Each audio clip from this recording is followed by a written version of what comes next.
પટેલ માહીબેન સંદીપ કુમાર છે। હું ધોરણ 2 માં અભ્યાસ કરું છું। આજે તમને એક વાર્તા કહું છું, તમે ધ્યાનથી સાંભળજો।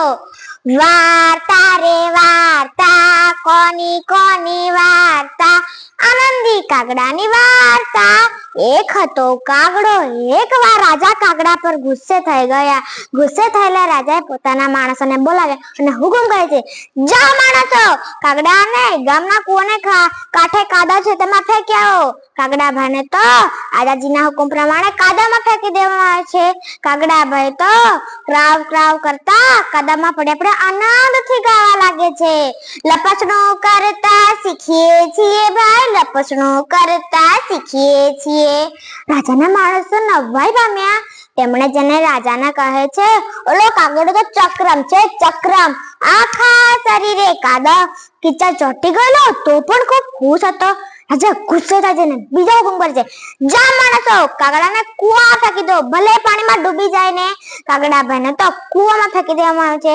કાગડાભાઈ તો કૂવામાં પડ્યા બીજું ગીત ગાવા લાગે, કૂવામાં તરતા શીખીએ છીએ ભાઈ, કૂવામાં તરતા શીખીએ છીએ।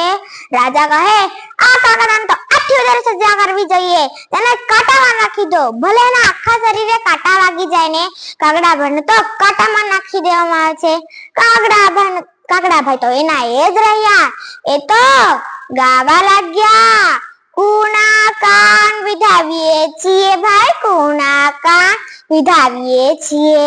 રાજા કહે, અરે આ કાગડો તો ભાઈ ભારે જબરો છે ને, અને ગમે તેટલું દુઃખ આપે, ગમે તેટલી તકલીફ આપે, પણ દુઃખી થતો હતો, ચલો એનાથી ઉલટું કરી જોઈએ, મજા પડે એવા ઠેકાણે નાખીએ।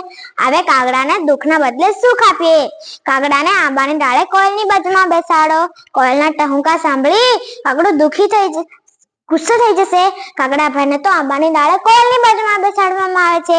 કાગડાભાઈને તો એ પણ સવળું પડ્યું હોય તો ગાવા લાગ્યા, કોયલના ટહુકા સાંભળીએ છીએ ભાઈ, કોયલના ટહુકા સાંભળીએ છીએ। રાજાએ કાગડાને ખીર ખવડાવી જોઈ। કાગડાભાઈએ ગાયું, મીઠી ખીર ખાઈએ છીએ ભાઈ, મીઠી ખીર ખાઈએ છીએ। રાજાએ કાગડાને દુઃખી કરવા ઘણા પ્રયત્નો કર્યા, પણ દુઃખી થયા બીજે છેવટે થાકીને રાજાએ હુકમ કર્યો, જા માણસો, કાગડો કોઈ રીતે દુઃખી થાય તેમ લાગતું નથી, એને રાજમહેલના છાપરા પર ફેંકી દો, ભલે એના હાડકા ભાગી જાય ને। કાગડાભાઈને તો રાજમહેલના છાપરા પર ફેંકી દેવામાં આવે છે।